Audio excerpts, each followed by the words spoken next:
तुम निकल आने से इनकार क्यों कर दिया सत्यापाल? तुम नहीं समझते महाराज, मैं इन लोगों में ज्यादा घुलना मिलना नहीं चाहता। तुम्हारी बात और है, तुम तो न जाने कहां से आए हो और न जाने कहां चले जाओगे। मैं अगर फंस गया तो फंस जाने से तुम्हारी क्या मुराद है? मैंने पूछा। मेरे पिता, सत्यापाल ने गहरी सांस लेकर कहा, मेरे पिताजी एक सिपाही थे, जीवन भर तलवार चलाते रहे और फिर एक दफा मारे गए। मैं शुरू ही से जीवन को एक ऐसी चीज समझता हूं जिसकी कदर करनी चाहिए। आदमी बिला वजह काम धंधों में पड़कर जीवन को रोक लगा लेता है। इससे तो बेहतर यह है कि कोई ऐसा धंधा तलाश किया जाए कि मेहनत करें, दूसरे खाएं हम। क्या बकवास है, मैंने कहा। सो मैंने तलाश कर लिया, बस थोड़ी सी तपस्या ही करनी पड़ी। बड़े काहिल इंसान हो, मैंने उसे घूरते हुए कहा। अरे जीवन ही ये है रे महाराज, क्या रखा है काम धंधों में? अगर आज बढ़ चढ़कर कामों में हिस्सा लेने लगूं तो कल से चंद्रगुप्त महाराज हर काम में सत्यापाल को घसीट लिया करेंगे और सत्यापाल के जीवन का सत्यानाश होकर रह जाएगा।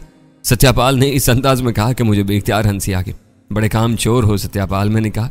बस बस मान महाराज, ऐसे उपदेश न दो, सारे काम तुम खुद ही कर लो। भगवान ने तुम्हें बड़ी लंबी उम्र दी है, हम तो थोड़े दिन ही इस संसार में बिताएंगे, हमें तो मजे कर लेने दो। ठीक है सत्यापाल, तुम मजे करो, लेकिन अब चंद रोज के बाद चंद्रगुप्त यहाँ से रवाना हो जाएगा। जंगें होगी और इन दिनों में तुम क्या करोगे? ऐश, उसने सुकून से जवाब दिया। वो किस तरह? इन मामले में सत्यापाल बेबस नहीं है महाराज। अपना तो पूरा जीवन ही चक्करबाजी में गुजरा है और भगवान ने चाहा तो बाकी जीवन भी ऐसे ही गुजरेगा। अरे तुम देखना, घुमसान के रन में भी सत्यापाल के यही मजे होंगे। और मैं क्या करूंगा? मैंने पूछा। दिन में जो मर्जी हो करते रहना, मगर रात को सत्यापाल से दूर मत रहना। तुम तो जीवन के साथी हो, उसने मस्त अंदाज में कहा और मैं हंसता रहा। दर हकीकत बड़ा ही मनमोजी इंसान था। इस रात भी 5 लड़कियों में से एक लड़की मेरे साथ रही और दूसरी सुबह मैं उससे इजाजत लेकर राजा चंद्रगुप्त की तरफ चल पड़ा। रास्ते में उसके आदमी मिले जो मुझे देखकर रुक गए थे और मेरे करीब पहुंचने पर वो झुक गए। हम आपके पास ही जा रहे थे महाराज, उन्होंने कहा। क्या बात है? मैंने पूछा। महाराज चंद्रगुप्त सुबह के भोजन पर इंतजार कर रहे हैं। चलो, मैंने कहा और वो मेरे पीछे पीछे चल पड़े। अपने अपने कामों में उलझे हुए लोग रुक रुक कर मुझे देखने लगे। औरतें और बच्चे मेरी तलाश सुनकर ठिकानों से निकल आते थे।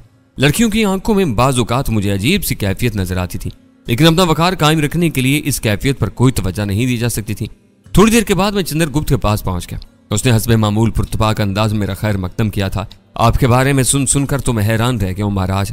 लोग ना जाने क्या क्या कहानियां सुनाते। कहानियों पर ज्यादा तवज्जो नहीं देनी चाहिए चंद्रगुप्त, मगर महाराज अगन से जीता जागता निकल आना बड़ा ही हैरतनाक है। संसार में बहुत सी बातें ऐसी होती हैं जो हमें हैरान कर देती हैं। हाँ ये तो है, उसने गर्दन हिलाते हुए कहा और काफी देर तक सोचता रहा। फिर बोला, माता जी तुमसे बहुत प्रेम करने लगी हैं, तुम्हारा रूप भी अनोखा है और माता के रूप में वो अनोखी हैं। मैंने मुस्कुराकर कहा, तुम्हें पसंद आई मेरी माता? बहुत। बस मुझसे इस बारे में ना पूछो, मैंने एक गहरी सांस लेकर कहा। तुम्हें यह सुनकर जरूर दुख होगा महाराज कि कुछ पापी मेरी माता का अपमान करके बहुत खुश होते हैं। वो उनसे इसलिए नाराज रहते थे कि वो अछूत जात से ताल्लुक रखती हैं। सरखामीनी लोगों का बिगाड़ा हुआ है। चंद्रगुप्त ने कहा, तुम्हारे देश में ये सबसे बड़ी बदनसीबी है चंद्रगुप्त। क्या महाराज? यही ऊंची और नीची जातों की तफरीक। इंसान तो सब यकसा होते हैं। भगवान की सौगंध, यही उपदेश महात्मा बुद्ध का है। मैं इनके धर्म से इसीलिए प्रेम करता हूँ।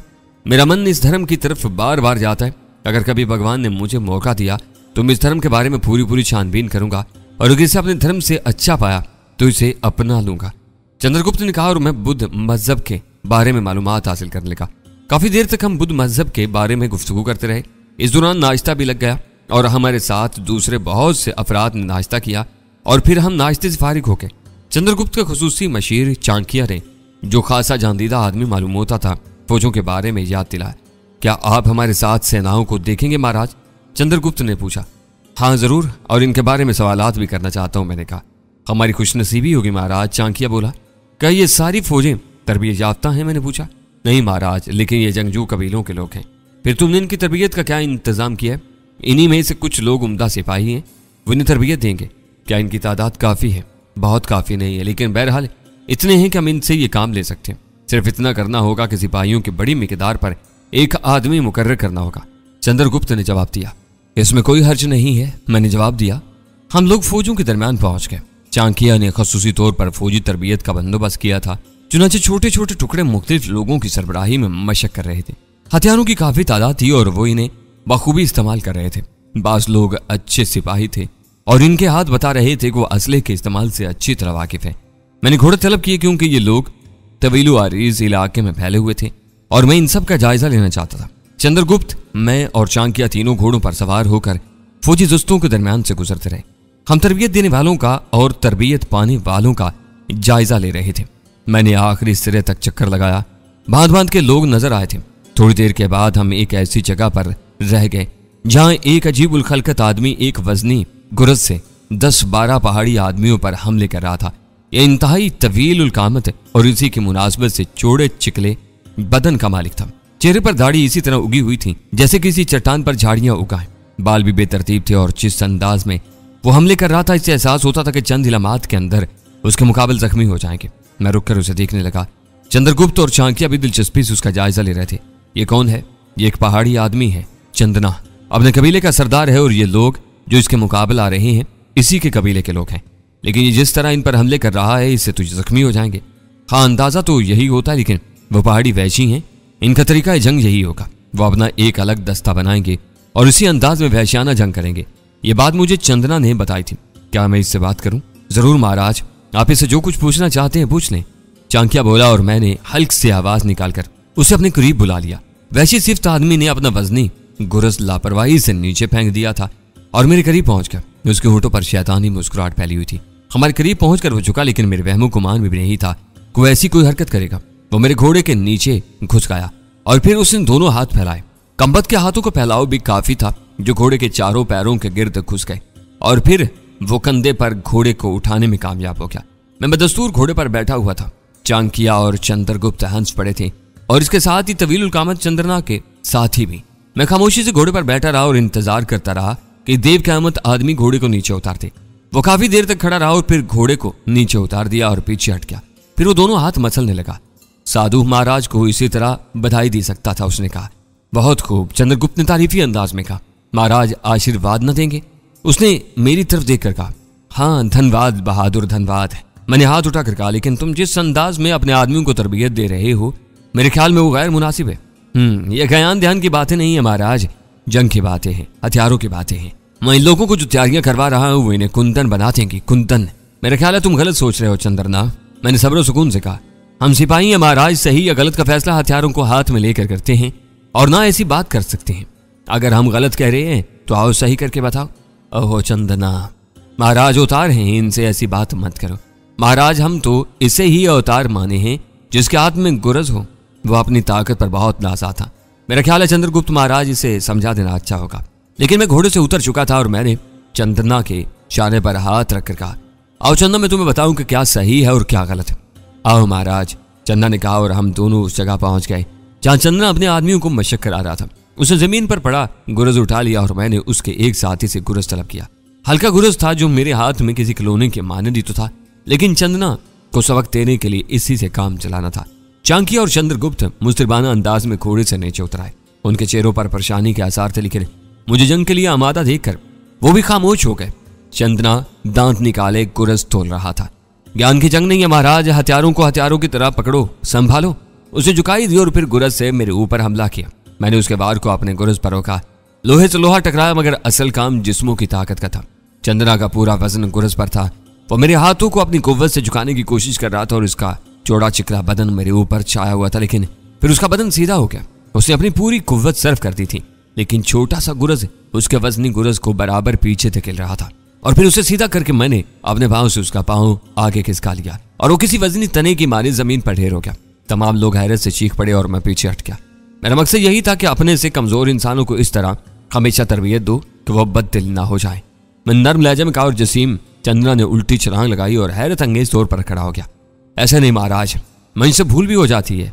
अब के सही, क्या तुम मुझसे मुकाबला करना चाहते हो चंदना? हाँ महाराज, बात दरअसल ये है कि हम जंग को अपना धर्म समझते हैं। हार जाते हैं तो मरना पसंद करते हैं, और अगर बच भी गए तो फिर सदा के लिए इसे बड़ा मानते हैं जो हमें हराते। मगर चंदना महाराज से तुम्हारी जंग तो नहीं। चाणक्य ने आगे बढ़कर कहा। वो तो ठीक है महाराज, परंतु हथियार उठ गए हैं, अब तुम न बोलो। चंदना पीछे हटकर बोला और उसने गुरज तोड़ लिया। तब मैंने अपना छोटा सा गुरज फेंक दिया और उसके हमले का इंतजार करने लगा। अरे क्यों महाराज, तुमने हथियार क्यों फेंक दिए? क्या लड़ोगे नहीं? उसने कहा। बात सिर्फ तुम्हें समझाने की थी। अगर तुम इसे हार जीत का रंग दे रहे हो तो फिर मेरे मुकाबले में तुम कोई हैसियत नहीं रखते। मैं तुम्हें बगैर हथियार के शिकस्त दे सकता हूँ। अब तुम जो हमला करो तो इसमें कोई रायत ना हो। मैंने कहा। ओह, उसने आहिस्ता से कहा और फिर उसने उसी तरह हमला किया जैसे एक ही बार में मुझे जमीन बोझ कर देगा। गुरज सीधा मेरे सर की जानिब आया था, लेकिन मैंने उसे कलाई पर रोका। लोहे के इस कदर वजनी गुरज और फिर इस खौफनाक इंसान की ताकत को रोकना इंसानी बस की बात न थी। गुरज सीधा मेरी कलाई पर पड़ा था। मैंने उस पर से हाथ फिसलाया और उसकी कलाई पर हाथ डाल दिया। दूसरा हाथ मैंने उसके जेरीन लिबास में डाला था और दूसरे लबे वो गुरज समेत मेरे सिर से बुलंद हो गया और फिर मैंने उसे आहिस्ता से जमीन पर रख दिया। चंदना की समझ में ही नहीं आया था कि ये सब क्या हो गया। वो बुरी तरह चकरा गया था, फिर वो आहिस्ता से उठ गया और दोनों तरफ गर्दन झटकने लगा। चांकिया और चंद्रगुप्त मेरे नजदीक पहुंच गए थे। बस महाराज, फैसला तो हो गया, इन्होंने कहा। अगर चंद्रा मान ले, मैंने शाने हिलाते हुए कहा। मान लिया महाराज, अच्छी तरह मान लिया, और हम ये नहीं कहेंगे कि ये ज्ञान की मार है, हमें तो सीधे सीधे दाव से मारा गया है। चंद्रा ने खुलूस दिल से एतराफ किया और खड़ा हो गया। मेरी राय है चंद्रा, तुम अपना वजनी गुरज फेंक कर हल्के हथियार से इन लोगों को मशक करवाओ। जो आ गया महाराज, चंद्रा ने जवाब दिया। वो अब बिल्कुल सीधा हो गया था। हम वहां से आगे बढ़ गए। चंद्रा, चंद्रगुप्त और चांकिया मुतहय्यराना अंदाज में बार बार मुझे देख रहे थे। यकीनन अब मैं इनके लिए नाकाबिल फहम बन गया था। कभी वो मेरी शक्ल सूरत पर गौर करते थे, कभी उनके ज़हन में आता था कि आग मेरे बदन पर असर अंदाज नहीं होती, और कभी वो मेरी ताकत पर गौर करते थे। यकीनन मैं इनके लिए एक उलझा हुआ इंसान हूँ। बहरहाल फौजी तरबियत के सिलसिले में मैंने उसे बहुत से मशवरे दिए और फिर हम वहां से वापस चल पड़े। सत्यपाल का अंदाजा दुरुस्त ही था कि जिस कदर कदम आगे बढ़ाओ, जिम्मेदारियां बढ़ती चली जाती हैं। चुनांचे इस दिन चंद्रगुप्त ने मुझसे दरख्वास्त की कि मैं फौजों की निगरानी अपने सुपुर्द ले लूं। बहरहाल मैंने इनकार नहीं किया था। हाँ, रात को जब मैंने सत्यपाल को इस बारे में बताया तो उसने गहरी सांस ली। मैंने तुमसे पहले ही कहा था महाराज के बढ़ चढ़कर हिस्सा लोगे तो जीवन नर्क बन जाएगा। लेकिन बेवकूफ आदमी, क्या तुम ये नहीं चाहते कि चंद्रगुप्त की परेशानियां दूर हों? ये तो चाहता हूं महाराज, लेकिन इस बारे में क्या जरूरी है कि हम लोग ही बढ़ चढ़कर हिस्सा लें? अरे जिसका जो काम है वो ही करे तो अच्छा लगता है ना। हम लोगों को तो ज्ञान की बातों से ही फुर्सत नहीं है, हम इन चक्करों में पढ़कर क्या करेंगे? बहर सूरत तुम करो जो भी करना चाहते हो, मैं तुम्हें नहीं रोकूंगा, उसने कहा और मैंने गर्दन हिला दी। फिर यही होने लगा। मैंने फौजों की तरबियत शुरू कर दी। इन लोगों में कोई ऐसा नहीं था जो मेरी बात से इख्तिलाफ करता। हर शख्स मेरी इज्जत करता था और इसके दरमियान में एक हैरत अंगेज आदमी की हैसियत से मशहूर था। अक्सर चंद्रगुप्त और चांकिया मेरी तरबियत देखने आते जाते थे। चंद्रगुप्त बारहा कहता था, भगवान की लीला निराली है। अक्सर मैंने सोचा महाराज मान कि आप अकेले होकर मेरी सहायता कैसे करेंगे, लेकिन हालात बता रहे हैं कि आप तो मेरे बहुत बड़े मददगार साबित होंगे। आपने सेनाओं को जैसे संभाला है, मैं देख रहा हूं मेरे लिए जब भी कोई आ गया हो आप मुझे जरूर बता दें। मैं हर वक्त आपके मशवरों का आरज़ूमंद रहूंगा। ठीक है चंद्रगुप्त, मैंने तवील सांस लेकर कहा। फौजों के बारे में यह अंदाजा तो मैं लगा चुका था कि सब बहादुर और जंगजू लोग हैं। सिर्फ हथियारों के सही इस्तेमाल से वाकफियत की बात थी, जिसे इन्होंने नहायत खुशी से अपना लिया था और अब वो किसी भी जंग के लिए मुकम्मल तौर पर तैयार है। चुनाचे इसी रात खाने पर जब चांकिया और दूसरे बड़े बड़े उमरा मौजूद थे, मैंने चंद्रगुप्त से कहा, मेरा ख्याल है चंद्रगुप्त, सेनाओं का यहाँ ज्यादा अरसे तक ठहरना अच्छा ना होगा। जाहिर है तुमने खुराक का जिस कदर इंतजाम किया है इसमें कोई इजाफा नहीं हो रहा। बहुत थोड़े अरसे में ये जखीरा खत्म हो जाएगा और इसके बाद ग़िज़ाई मुश्किलात पैदा हो जाएंगी। बिल्कुल ठीक महाराज, हम लोग भी ये बात सोच रहे थे। किसी नतीजे पर पहुंचे आप? समझ में नहीं आता महाराज, क्या किया जाए। मगदेश पर हमला करना सख्त मुश्किल काम है और इसके लिए बहुत लंबा सफर करना पड़ेगा। इसलिए हम लोग सोच रहे थे कि पहले कुछ और करें। आप ही बताएं महाराज, क्या किया जाए। मैं तुम्हें मशवरा दूंगा चंद्रगुप्त कि फौजों को मुनज्जम करो और यहाँ से चल पड़ो। रास्ते में छोटे छोटे इलाके आए, वहां हमला करके ग़िज़ा हासिल करो और इंसानों को पकड़कर गुलाम बनाओ। इस तरह हमारे पास अफरादी कुव्वत भी बढ़ जाएगी और खुराक भी जमा हो जाएगी। इसके बाद हम पंजाब पर हमला करेंगे। पंजाब पर? चंद्रगुप्त ने मुतहय्यराना अंदाज में पूछा। हाँ, लेकिन वहां यूनानियों की हुकूमत है। चंद्रगुप्त ने कहा, यूनानियों के खिलाफ बगावत हो चुकी है। अब ये बगावत जड़ पकड़ चुकी है। चुनाचे इससे बेहतर वक्त कोई और नहीं होगा। मेरी बात सुनकर चंद्रगुप्त के चेहरे पर शदीद हैरत के आसार फैल गए। आपको ये कैसे मालूम हुआ महाराज? उसने कपकपाते हुए लहजे में कहा। यह सवाल क्यों कर रहे हो चंद्रगुप्त? मैंने कहा। हाँ चंद्रगुप्त है महाराज, से यह सवाल तो ठीक नहीं है, चांकिया ने सरसराती आवाज में कहा और चंद्रगुप्त सर हिलाने लगा। वो काफी देर तक सोच में डूबा रहा, फिर उसने एक तवील सांस ली। अगर यह बात है चांकिया तो फिर हमें इससे अच्छा मौका वाकई कोई नहीं मिल सकता। महाराज ने गलत तो नहीं कहा होगा। अब फिर क्या किया जाए? तैयारियां, चांकिया ने फैसला कुल लहजे में कहा। मुझे कोई एतराज नहीं है, मैं महाराज पर पूरा भरोसा करता हूँ, चंद्रगुप्त ने जवाब दिया। और वही हुआ प्रोफेसर। उन्होंने फौरी तौर पर तैयारियां शुरू कर दी। गोया इन्हें मुझ पर मुकम्मल एतमाद हो चुका था और दूसरे दिन ही रवानगी का प्रोग्राम बनाया गया। लेकिन रात को जब मैंने सत्यापाल को यह बात बताई तो उसने दोनों हाथों से सर पकड़ लिया। फिर बोला, मैं इस बारे में कोई बात यूं ना कहूंगा कि तुम तो आए ही इसलिए थे, लेकिन कुछ जल्दी होगी। खैर, हम अपना काम किसी न किसी तरह चला लेंगे। लेकिन एक बात कह देता हूं महाराज। कहो। क्या? मैंने कहा, कहीं भी जाओ, कुछ भी करो, रात को मेरे पास जरूर आ जाना, ठीक है? मैं ये वादा तुमसे कर चुका हूँ। कब चल रहे हैं? कल, मैंने जवाब दिया। जय भगवान, ठीक है महाराज, हम भी तैयार हैं, उसने गहरी सांस लेकर कहा। और फिर बोला, तब फिर आज रात खूब जश्न मनाया जाए। 3 सुंदर नारियां आज हमारी मेहमान हैं। क्या मतलब? मैंने चौंक कर पूछा। अब खुद आ गई हैं तो क्या करूं? सत्यापाल ने मुंह बनाकर कहा। सत्यापाल, मैंने सर लहजे में कहा, इनमें बेला या कामनी तो नहीं है? अरे दोनों में से कोई नहीं है। अब सत्यापाल इतना गिरा हुआ भी नहीं है कि इसका मित्र इससे कोई बात कहे और उसका पालन न करे। ठीक है, वो जो तुम्हारे पास थी इनका क्या हुआ? खुशी खुशी वापसी चली गई। इन्होंने काफी आशीर्वाद ले ली है, जीवन सफल हो गया इनका। अब सारे जीवन इन्हें किसी आशीर्वाद की जरूरत नहीं है। सत्यापाल ने कहा और मैं इस मकार इंसान को घूरने लगा। बहुत चालाक शख्स था, लेकिन अमूमी हालात में बेजरर। इस रात की तीनों लड़कियां भी काफी खूबसूरत थीं। मुझे इनसे मिलकर काफी हैरत हुई। बज़ाहिर कोई अंदाजा नहीं होता था कि इन पर कोई असर है। यूं लगता था जैसे वो पूरे तौर से अपनी ही मर्जी से आई हैं और सत्यापाल ने उन्हें उसके लिए मजबूर न किया हो। बहरहाल दूसरी हसीन रातों की मानद थी। ये रात भी काफी दिलकश थी। हाँ, दूसरे दिन सुबह से मसरूफियात कुछ बदल गई। आज फौजें जबरदस्त तैयारी में मसरूफ थीं। चारों तरफ गहमा गहमी थी। सामान घोड़ा गाड़ियों पर लादा जा रहा था। चाको चौबंद घोड़ों की मालिश की जा रही थी। वो लोग जो अरसे से यहाँ मुकीम थे अब रवानगी से बहुत खुश नजर आ रहे थे। चांकिया और चंद्रगुप्त बजाते खुद सारे इंतजामात की निगरानी कर रहे थे। मुझे देखकर फौरन चंद्रगुप्त ने अपने आदमी भेजे और मैं उनके करीब पहुंच गया। अगर इंतजामात में कोई खास मशवरा देना हो महाराज तो हम आपके शुक्रगुजार होंगे। मशवरा क्या हो सकता है? तुमने फौजों की तरतीब किस अंदाज में की है? बस महाराज, सीधी सीधी सी बात है। हम सबसे आगे सवारों के दस्ते होंगे, इनके पीछे प्यादे और फिर इनके पीछे हथियारों के मुहाफिज, फिर सामान की गाड़ियां और इसके साथ ही औरतें। मुनासिब है। बस अब आखिरी बात और कहनी है महाराज, वो ये कि इन सेनाओं के सेनापति आप होंगे। ओह, इसकी जरूरत नहीं है चंद्रगुप्त। मैं एक सिपाही की हैसियत से तुम्हारी फौजों के साथ लड़ूंगा। नहीं महाराज, ये हम सब की मनोकामना है। जैसे तुम्हारी मर्जी चंद्रगुप्त, मैं सिर्फ अपना काम अंजाम दूंगा। मैं लापरवाही से जवाब दिया। बहरहाल सूरज जिस वक्त बुलंदियों की जानिब सरक रहा था हम लोग रवाना हो गए। मेरे साथ चंद्रगुप्त, चांकिया और चंद्रना थे। हम लोगों को शानदार घोड़े दिए गए थे। इब्तदाई सफर नहायत तेज रफ्तारी से किया गया और फिर जब शाम हो गई तो सफर की रफ्तार सुस्त हो गई और हमने सूरज छुपे पहला पड़ाव किया। सब लोग बेहद पुरुमीद थे और खुश नजर आ रहे थे। जिस कदर खैमे थे लगा दिए गए थे और औरतों को इनमें मुंतकिल कर दिया गया। लेकिन अपना यार सत्यापाल यहाँ भी वही हैसियत रखता था। खूब चक्कर चला रखा था उसने। फौजें अपने अपने मशागल में मसरूफ हो गई। चूंकि मेरे सुपुर्द उन फौजों की जिम्मेदारी थी इसलिए मैंने पूरे कैंप का एक चक्कर लगाया और फिर चंद्रना के पास रुका। क्या कर रहे हो चंद्रना? बस महाराज वही जीवन के काम। चंद्रना ने जवाब दिया।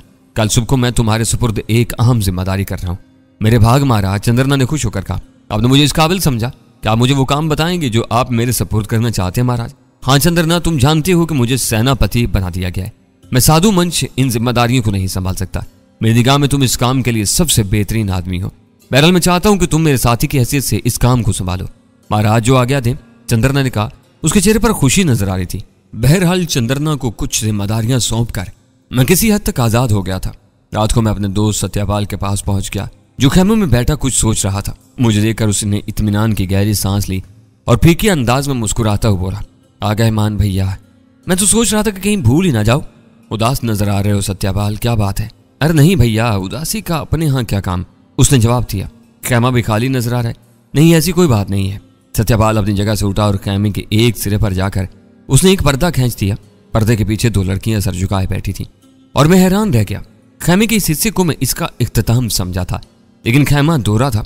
सत्यापाल ने यहां भी चालाकी से काम लिया था।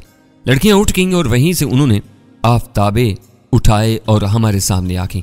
फिर उन्होंने आफ्ताबे रखे और सीधी खड़ी हो गईं। क्या ख्याल है महाराज, नाचरंग की महफिल जमेगी? नाचरंग तो मुनासिब नहीं होगा सत्यापाल, खैमे से बाहर भी आवाज जा सकती है। अरे नहीं महाराज, इस खैमे की दुनिया न्यारी है। यहाँ जो कुछ होगा इसके बारे में बाहर वालों को कोई पता नहीं चल सकेगा। वो क्यों? बस महाराज कुछ काम ऐसे हैं जो जीवन के लिए करना ही पड़ते हैं। बड़े अनोखे हो, बहुत ही अजीब। वैसे मैं तुम्हारी इस गायन का कायल तो हो गया हूँ और यहाँ इतराफ करने में मुझे कोई आर नहीं है कि अगर तुम ना होते तो मेरा दिल सरा भी नहीं लगता। लड़कियों, जाम उठाओ, शराब लुढ़ाओ, नाचो और दीवाना बना दो, सत्यापाल ने मस्ताना वार कहा और लड़कियों ने जाम भर दिए। बिलाशुबा उसने इस छोटे से खैमे के माहौल को वही रंग दे दिया जो गारों में था और इससे जैसे इंसान के लिए ये सब कुछ मुश्किल ना था। मुझे हैरत थी कि बाहर के लोग बहरे क्यों हो गए। खैमे के अंदर की आवाज को महसूर किस तरह किया गया, लेकिन जो कुछ था वो सामने था। लड़कियां रक्स करती रहीं, शराब पिलाती रहीं और जब मस्ती शबाब पर पहुंच गई तो न जाने मुझे सत्यापाल याद न रहा। उसे मैं और इसके बाद बेखुदी, फिर रोशनी आंखों को खेरा करने वाली, गोया सुबह हो गई थी और उसके बाद फिर वही रोजमर्रा की मसरूफियात। फौजों ने मशकें शुरू कर दी थी। इस सिलसिले में दिलचस्प बात यह थी कि हालांकि वो मुख्तलिफ इलाकों के लोग थे, लेकिन सबके सब मेरी क़यादत से मुत्तफिक थे और मुझसे भरपूर ताउन कर रहे थे। बहरहाल इस दिन रवानगी से पहले मैंने चंद्रना के बारे में ऐलान कर दिया। इस बारे में मैंने चांकिया या चंद्रगुप्त से कोई मशवरा नहीं किया था। इन दोनों ने भी तो ना तो इस पर कोई ऐतराज किया न तबसरा।